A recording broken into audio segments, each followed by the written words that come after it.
नमस्कार। आज की कहानी है बहादुर।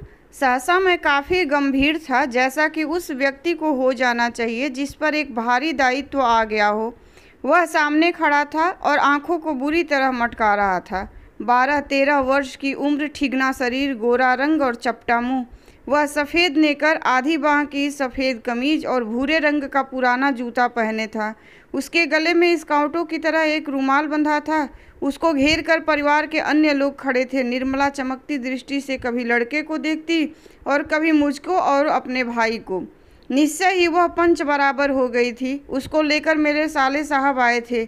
नौकर रखना कई कारणों से बहुत ज़रूरी हो गया था। मेरे सभी भाई और रिश्तेदार अच्छे ओहदों पर थे और उन सभी के यहाँ नौकर थे। मैं जब बहन की शादी में घर गया तो वहाँ नौकरों का सुख देखा। मेरी दोनों भाभियाँ रानी की तरह बैठकर चारपाइयाँ तोड़ती थीं, जबकि निर्मला को सवेरे से लेकर रात तक खटना पड़ता था। मैं ईर्ष्या से जल गया। इसके बाद नौकरी पर वापस आया तो निर्मला दोनों जून नौकर चाकर की माला जपने लगी। उसकी तरह अभागिन और दुखिया स्त्री और भी कोई इस दुनिया में होगी? वे लोग दूसरे होते हैं जिनके भाग्य में नौकर का सुख होता है। पहले साले साहब से असाधारण विस्तार से उसका किस्सा सुनना पड़ा। वह एक नेपाली लड़का था जिसका गांव नेपाल और बिहार की सीमा पर था। उसका बाप युद्ध में मारा गया था और उसकी माँ सारे परिवार का भरण पोषण करती थी। माँ उसकी बड़ी गुस्सैल थी और उसको बहुत मारती थी।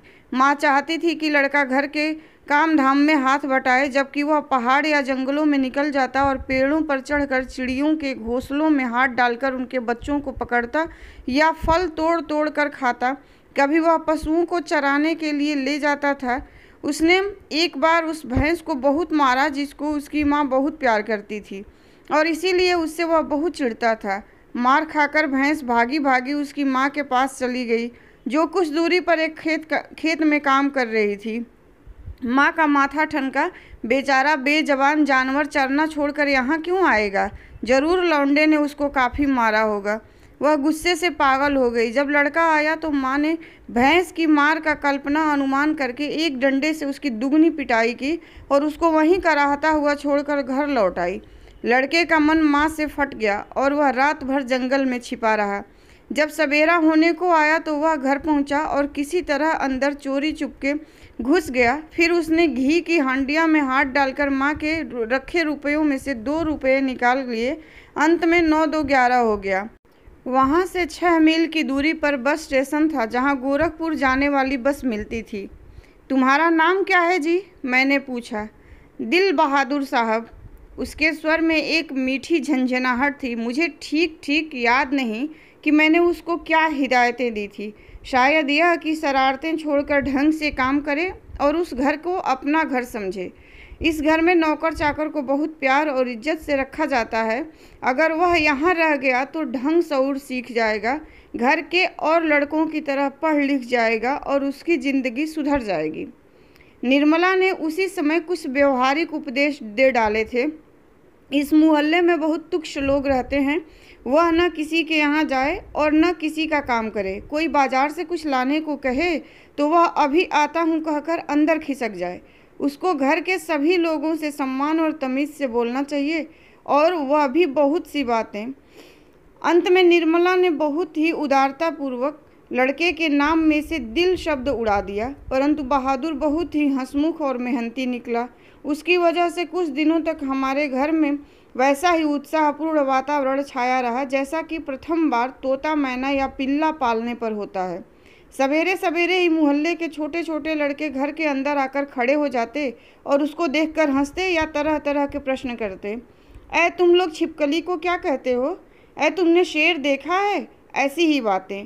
उससे पहाड़ी गाने की फरमाइशें की जाती। घर के लोग भी उससे इसी प्रकार की छेड़खानियाँ करते थे। वह जितना उत्तर देता था उससे अधिक हंसता था। सबको उसके खाने और नाश्ते की बड़ी फिक्र रहती।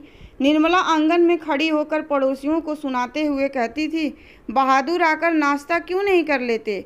मैं दूसरी औरतों की तरह नहीं हूँ जो नौकर चाकर को तलती भूनती हैं। मैं तो नौकर चाकर को अपने बच्चे की तरह रखती हूँ। उन्होंने तो साफ साफ कह दिया है कि 100-150 महीनावारी उस पर भले ही खर्च हो जाए, पर तकलीफ़ उसको जरा भी नहीं होनी चाहिए। एक नेकर कमीज तो उसी रोज़ लाए थे और भी कपड़े बन रहे हैं। धीरे धीरे वह घर के सारे काम करने लगा। सवेरे ही उठकर वह बाहर नीम के पेड़ से दातून तोड़ लाता था। वह हाथ का सहारा लिए बिना कुछ दूर तक तने पर दौड़ते हुए चढ़ जाता। मिनट भर में वह पेड़ की पुलई पर नजर आता।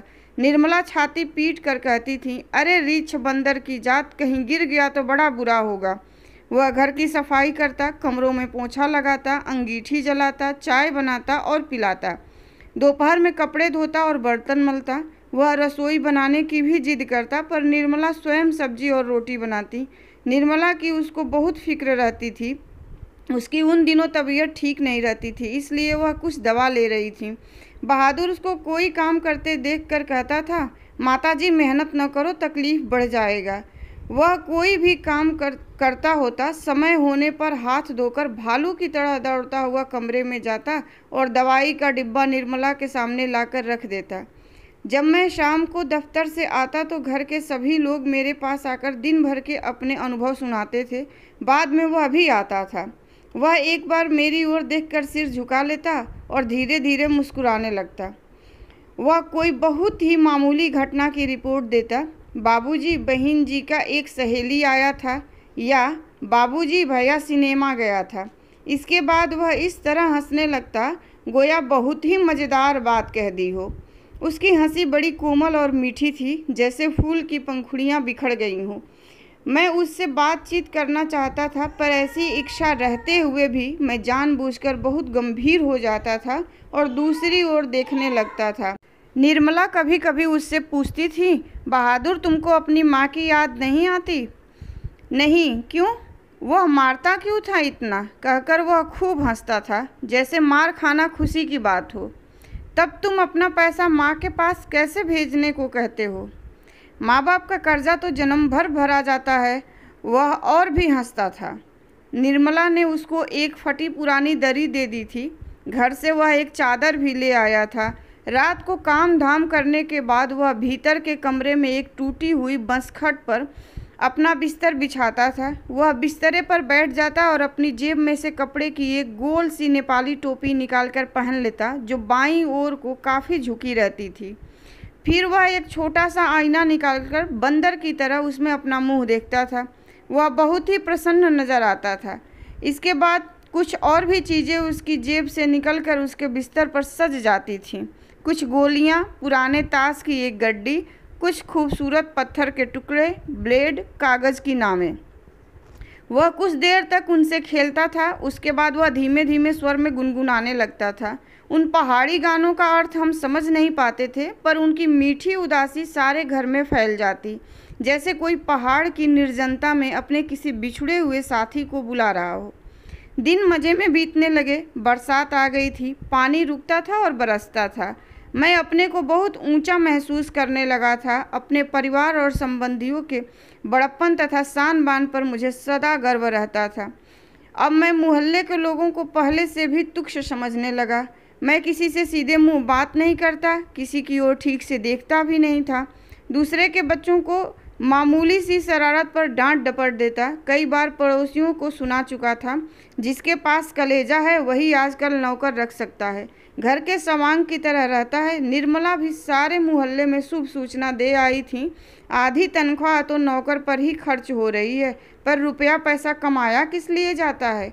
ये तो कई बार कह ही चुके थे कि तुम्हारे लिए दुनिया के किसी कोने से नौकर जरूर लाऊंगा। वही हुआ। निसंदेह बहादुर की वजह से सबको खूब आराम मिल रहा था। घर खूब साफ और चिकना रहता, कपड़े चमाचम सफ़ेद। निर्मला की तबीयत भी काफ़ी सुधर गई। अब कोई एक खर भी न टकसाता था। किसी को मामूली से मामूली काम करना होता तो वह बहादुर को आवाज़ देता, बहादुर एक गिलास पानी, बहादुर पेंसिल नीचे गिरी है उठाना। इसी तरह की फरमाइशें। बहादुर घर में फिरकी की तरह नाचता रहता। सभी रात में पहले ही सो जाते थे और सवेरे 8 बजे के पहले न उठते थे। मेरा बड़ा लड़का किशोर काफ़ी शान शौकत और रोब दाब से रहने का कायल था और उसने बहादुर को अपने कड़े अनुशासन में रखने की आवश्यकता महसूस कर ली थी। फलतः उसने अपने सभी काम बहादुर को सौंप दिए। सवेरे उसके जूते में पॉलिश लगनी चाहिए। कॉलेज जाने के ठीक पहले साइकिल की सफाई ज़रूरी थी। रोज ही उसके कपड़ों की धुलाई और इस्त्री होनी चाहिए और रात में सोते समय वह नित्य बहादुर से अपने शरीर की मालिश कराता और मुक्की भी करवाता। पर इतनी सारी फरमाइशों की पूर्ति में कभी कभी कोई गड़बड़ी भी हो जाती। जब ऐसा होता, किशोर गर्जन तर्जन करने लगता, उसको बुरी बुरी गालियां देता और उस पर हाथ छोड़ देता। मार खाकर बहादुर एक कोने में खड़ा हो जाता, चुपचाप। देख बे, किशोर चेतावनी देता, मेरा काम सबसे पहले होना चाहिए। अगर एक काम भी छूटा तो मारते मारते हुलिया टाइट कर दूंगा। साला काम चोर करता क्या है तू? बैठा बैठा खाता है। रोज ही कोई ऐसी बात होने लगी जिसकी रिपोर्ट पत्नी मुझे देती थी। मैंने किशोर को मना किया पर वह नहीं माना, तो मैंने यह सोचकर छोड़ दिया कि थोड़ा बहुत तो यह चलता ही रहता है, फिर एक हाथ से ताली कहाँ बजती है। बहादुर भी बदमाशी करता होगा। पर एक दिन जब मैं दफ्तर से आया तो मैंने किशोर को एक डंडे से बहादुर की पिटाई करते हुए देखा। निर्मला कुछ दूरी पर खड़ी होकर हाँ करती हुई मना कर रही थी। मैंने किशोर को डांट कर अलग किया। कारण यह था कि शाम को साइकिल की सफाई करना बहादुर भूल गया था। किशोर ने उसको मारा तथा गालियां दी तो उसने उसका काम करने से ही इनकार कर दिया। तुम साइकिल साफ क्यों नहीं करते? मैंने उससे कड़ाई से पूछा। बाबूजी, भैया ने मेरे बाप को क्यों लाकर खड़ा किया? वह रोते हुए बोला। मैं जानता था कि किशोर उसको और भी भद्दी गालियां देता था, लेकिन आज उसने सूअर का बच्चा कहा था जो उसे बर्दाश्त न हुआ। निसंदेह वह गाली उसके बाप पर पड़ती थी। मुझे कुछ हंसी आ गई। खैर, किशोर के व्यवहार को अच्छा नहीं कहा जा सकता, पर गृह स्वामी होने के कारण मुझ पर कुछ और गंभीर दायित्व भी थे। मैंने उसे समझाया, बहादुर, ये आदतें ठीक नहीं। तुम ठीक से काम करोगे तो तुमको कोई कुछ भी नहीं कहेगा। मेहनत बहुत अच्छी चीज़ है। जो उससे बचने की कोशिश करता है वह कुछ भी नहीं कर सकता। रूठना फूलना मुझे सख्त नापसंद है। तुम तो घर के लड़के की तरह हो। घर के लड़के मार नहीं खाते। हम तुमको जिस सुख आराम से रखते हैं वह कोई क्या रखेगा। जाकर दूसरे घरों में देखो तो पता लगे, नौकर चाकर भर पेट भोजन के लिए तरसते रहते हैं। चलो, सब खत्म हुआ, अब काम धाम करो। वह चुपचाप सुनता रहा, फिर हाथ मुंह धोकर काम करने लगा। जल्दी वह प्रसन्न भी हो गया। रात में सोते समय वह अपनी टोपी पहनकर देर तक गाता रहा। कुछ दिनों बाद एक और भी गड़बड़ी शुरू हुई। निर्मला बहुत पतली पतली रोटियां सेकती थी, इसलिए वह रोटी बनाने का काम कभी बहादुर से नहीं लेती थी। लेकिन मोहल्ले की किसी औरत ने उसे यह सिखा दिया कि परिवार के लिए रोटियां बनाने के बाद वह बहादुर से कहे कि वह अपनी रोटी खुद बना लिया करे, नहीं तो नौकर चाकर की आदत खराब हो जाती है। महीन खाने से उसकी आदत बिगड़ जाती है। यह बात निर्मला को जच गई थी और रात में उसने ऐसा ही प्रयोग किया। वह अपनी रोटियां बनाकर चौके में से उठ गई। बहादुर का मुंह उतर गया। वह चूल्हे के पास सिर झुकाकर चुपचाप खड़ा रहा। क्या हो गया रे? निर्मला ने पूछा। वह कुछ नहीं बोला। चल चुपचाप अपनी रोटियां बना। तू सोचता है कि मैं तुझे पतली पतली नरम नरम रोटियां सेक कर खिलाऊंगी? तू कोई घर का लड़का है? नौकर चाकर तो अपना बनाकर खाते ही रहते हैं। तीता तो इनको इसलिए लग रहा है कि सारे घर के लिए मैंने रोटियां बनाई, इनको अलग करके इनके साथ भेद क्यों किया। वाह रे, इनके पेट में तो लंबी दाढ़ी है। समझ जा, रोटियां नहीं सेकेगा तो भूखा रहेगा।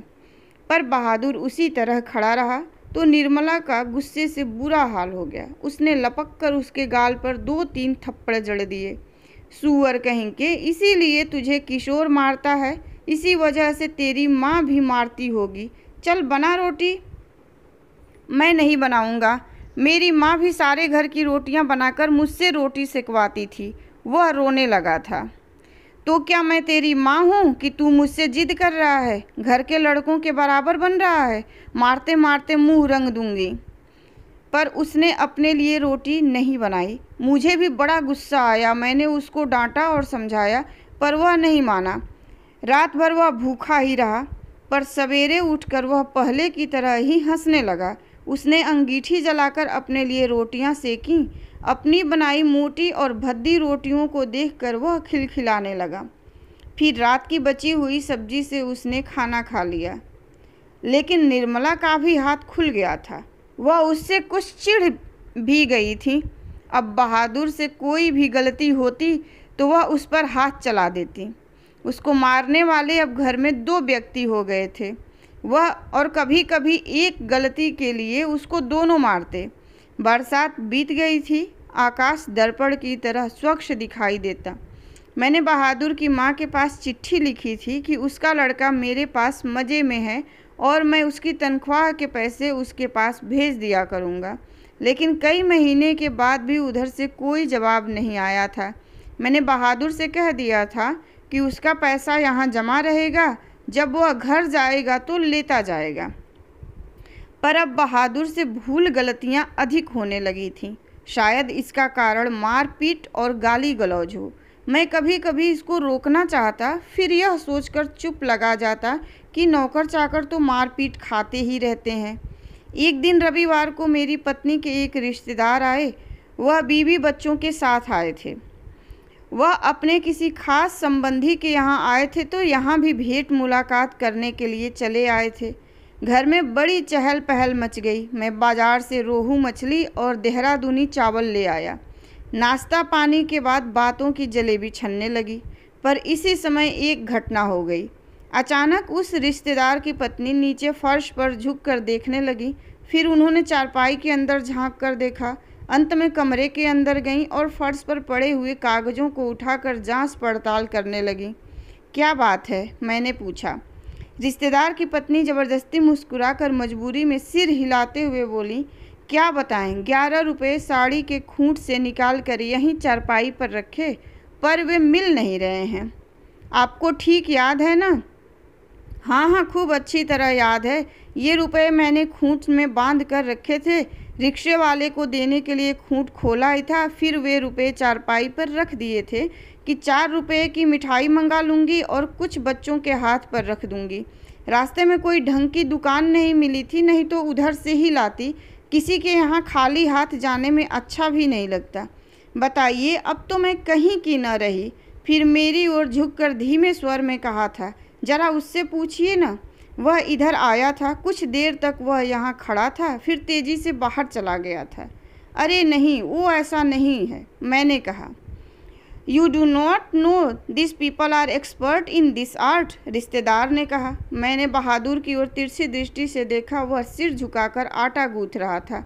उसके चेहरे पर संतुष्टि एवं प्रफुल्लता थी। उसने ऐसा काम कभी नहीं किया, बल्कि जब कभी उसने 2-4 आने इधर उधर पड़े देखे तो उठाकर निर्मला के हाथ में दे दिए थे। पर किसी के दिल की बात कोई कैसे जान सकता है? न मालूम अचानक मुझे क्या हो गया और मैं गुस्से में आ गया। बहादुर, मैंने कड़े स्वर में कहा। जी बाबूजी, इधर आओ। वह आकर खड़ा हो गया। तुमने यहाँ से रुपए उठाए थे? जी नहीं बाबूजी, उसने निर्भय उत्तर दिया। ठीक बताओ, मैं बुरा नहीं मानूंगा। नहीं बाबूजी, मैं लेता तो बता देता। तुम यहाँ खड़े नहीं थे? रिश्तेदार की पत्नी ने कहा। फिर तेज़ी से बाहर चले गए थे। देखो भैया, सच सच बता दो, मिठाई खरीदने और बच्चों को देने के लिए ये रुपए रखे थे। मैं तो बुरी फंसी। अब वापस जाने के लिए रिक्शे के भी पैसे नहीं। मैं तो बाहर नमक लेने गया था। सच सच बता बहादुर, अगर नहीं बताएगा तो बहुत पीटूंगा और पुलिस के सुपुर्द कर दूंगा। मैं चिल्ला पड़ा। मैंने नहीं लिया बाबूजी। बहादुर का मुंह काला पड़ गया था। पता नहीं मुझे क्या हो गया। मैंने सहसा उछलकर उसके गाल पर एक तमाचा जड़ दिया। मैं आशा कर रहा था कि ऐसा करने से वह बता देगा। तमाचा खाकर वह गिरते गिरते बचा। उसकी आंखों से आंसू गिरने लगा। मैंने नहीं लिया। इसी समय रिश्तेदार साहब ने एक अजीब हरकत की। अच्छा छोड़िए, इसको पुलिस के पास ले जाता हूँ। इतना कहकर उन्होंने बहादुर का हाथ पकड़ लिया और उसको दरवाजे की ओर घसीट कर ले गए। पर दरवाजे के पास उससे धीरे से बोले, देखो तुम मुझे बता दो, मैं कुछ नहीं करूँगा, बल्कि तुमको इनाम में 2 रुपये दे दूँगा। पर बहादुर ने इनकार कर दिया।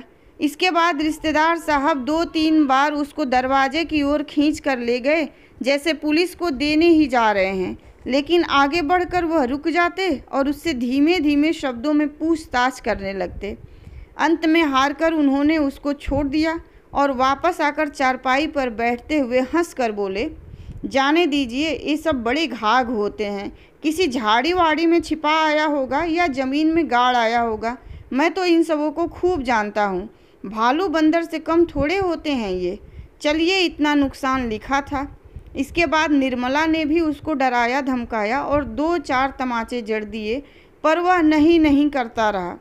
इस घटना के बाद बहादुर काफ़ी डांट मार खाने लगा। घर के सभी लोग उसको कुत्तों की तरह दुरदुराया करते। किशोर तो जैसे उसकी जान के पीछे पड़ गया था। वह उदास रहने लगा और काम में लापरवाही करने लगा। एक दिन मैं दफ्तर से विलंब से आया। निर्मला आंगन में चुपचाप सिर पर हाथ रखकर बैठी थी। अन्य लड़कों का पता नहीं था, लेकिन लड़की अपनी माँ के पास खड़ी थी। अंगीठी अभी नहीं जली थी। आंगन गंदा पड़ा था। बर्तन बिना मले हुए रखे थे। सारा घर जैसे काट रहा था। क्यों, क्या बात है? मैंने पूछा। बहादुर भाग गया। भाग गया? क्यों? पता नहीं, आज तो कुछ हुआ भी नहीं था। सवेरे से ही बड़ा प्रसन्न था। हमेशा माताजी किए रहा। दोपहर में खाना खाया। उसके बाद आंगन से सील बट्टा लेकर बरामदे में रखने जा रहा था कि सील हाथ से छूटकर गिर गई और 2 टुकड़े हो गई। शायद इसी डर से वह भाग गया कि लोग मारेंगे, पर मैं इसके लिए उसको थोड़े कुछ कहती। क्या बताऊं, मेरी किस्मत में आराम ही नहीं। कुछ ले गया, यही तो अफसोस है। कोई भी सामान नहीं ले गया। उसके कपड़े, उसका बिस्तर, उसके जूते सभी छोड़ गया है। पता नहीं उसने हमें क्या समझा। अगर वह कहता तो मैं उसे रोकती थोड़े, बल्कि उसको खूब अच्छी तरह पहना ओढ़ाकर भेजती। हाथ में उसकी तनख्वाह के रुपए रख देती, 2-4 रुपए और अधिक दे देती। पर वह तो कुछ ले ही नहीं गया। और वो 11 रुपए? अरे वह सब झूठ है। मैं तो पहले ही जानती थी कि वे लोग बच्चों को कुछ देना नहीं चाहते, इसलिए अपनी गलती और लाज छिपाने के लिए यह प्रपंच रच रहे हैं। उन लोगों को क्या मैं जानती नहीं? कभी उनके रुपए रास्ते में गुम हो जाते हैं, कभी वे गलती से घर ही छोड़ आते हैं। मेरे कलेजे में तो जैसे कुछ हौंड रहा है। किशोर को भी बड़ा अफसोस हो रहा है। उसने सारा शहर छान मारा, पर बहादुर नहीं मिला। किशोर आकर कहने लगा, अम्मा, एक बार भी अगर बहादुर आ जाता तो मैं उसको पकड़ लेता और कभी जाने न देता। उससे माफ़ी मांग लेता और कभी नहीं मारता। सच, अब ऐसा नौकर कभी नहीं मिलेगा। कितना आराम दे गया है वह। अगर वह कुछ चुरा कर ले गया होता तो संतोष हो जाता। निर्मला आंखों पर आंचल रखकर रोने लगी। मुझे बड़ा क्रोध आया। मैं चिल्लाना चाहता था, पर भीतर ही भीतर मेरा कलेजा जैसे बैठ गया। मैं वहीं चारपाई पर सिर झुकाकर बैठ गया। मुझे एक अजीब सी लघुता का अनुभव हो रहा था। यदि मैं न मारता तो शायद वह न जाता। मैंने आंगन में नज़र दौड़ाई। एक और स्टूल पर उसका बिस्तर रखा था। अलगनी पर उसके कुछ कपड़े टंगे थे। स्टूल के नीचे वह भूरा जूता था जो मेरे साले साहब के लड़के का था। मैं उठकर अलगनी के पास गया। उसके नेकर की जेब में हाथ डालकर उसके सामान निकालने लगा। वही गोलियां, पुराने ताश की गड्डी, खूबसूरत पत्थर, ब्लेड, कागज़ की नामें। धन्यवाद। कहानी पसंद आई हो तो लाइक कीजिए, शेयर कीजिए और मेरे चैनल को ज़रूर सब्सक्राइब कीजिए।